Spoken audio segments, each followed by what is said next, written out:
আজ পূর্ব বর্ধমান জেলার নবাবহাট সংলগ্ন কবিগুরু হাসপাতালে বীরভূম জেলার সভাধিপতি কাজল শেখকে দেখা গেল।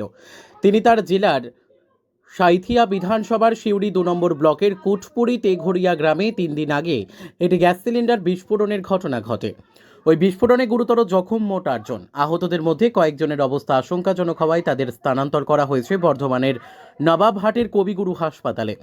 আজ হাসপাতালে এসে তাদের শারীরিক অবস্থার খোঁজখবর নেন বীরভূম জেলার সভাধিপতি কাজল শেখ। পাশাপাশি তিনি চিকিৎসকদের সঙ্গে কথা বলেন এবং পরিবারের পাশে থাকার আশ্বাস দেন। সভাধিপতি বলেন, আহতদের যাতে যথাযথ চিকিৎসা ও সরকারি সাহায্য দ্রুত পৌঁছায় তার ব্যবস্থা করা হচ্ছে।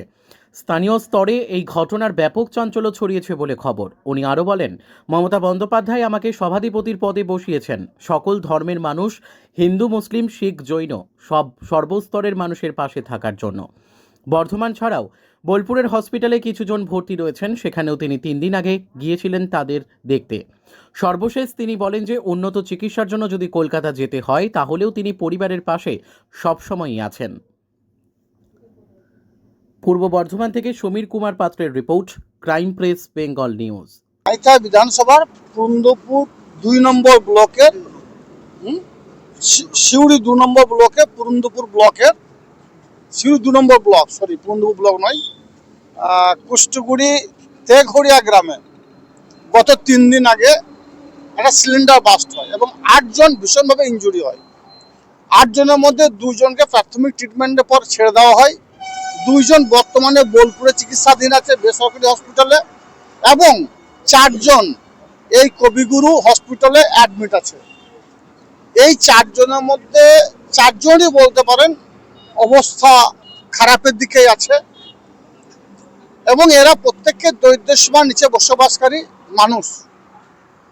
তো ওখানকার ব্লক প্রেসিডেন্ট আমাদের জেলার পূর্ত পরিবহন কর্মাধ্যক্ষ নুরুল ইসলাম সাহেব, উনি আমাকে বিষয়টা বলেন এবং ওনাকে সঙ্গে নিয়ে গত পরশুদিন বোলপুরে গিয়েছিলাম।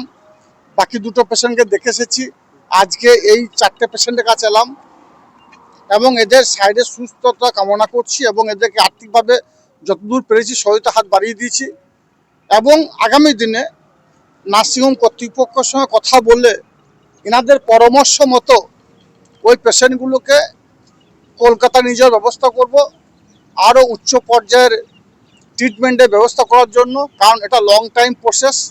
আর দরিদ্র সীমার নিচে বসবাসকারী মানুষ, আগেই বলেছি আপনাদেরকে, স্বভাবতই এদেরকে কলকাতা বাঙ্গুর বা পিজি হসপিটাল নিয়ে গিয়ে ট্রিটমেন্ট ব্যবস্থা করার জন্য চেষ্টা করব এবং এই পরিবারটার পাশে আমরা থাকবো।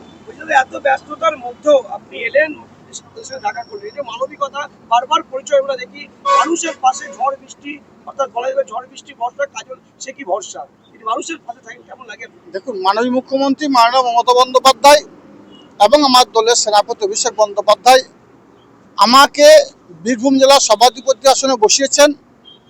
হিন্দু, মুসলমান, শিখ, খ্রিস্টান, ইসাই সমস্ত সম্প্রদায়ের মানুষের পাশে থাকার জন্য, বীরভূম জেলা উন্নয়নের স্বার্থে।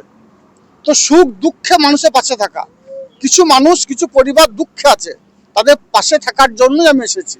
এখানে কোনো রাজনীতি নয়। আমার দলের বা কোন দলের সমর্থক আমার দেখার প্রয়োজন নেই। এরা মানুষ, এরা বিপদগ্রস্ত, এদের পাশে থাকাটাই আমার ডিউটি, আমার কাজ, সেটা আমি করতে এসেছি।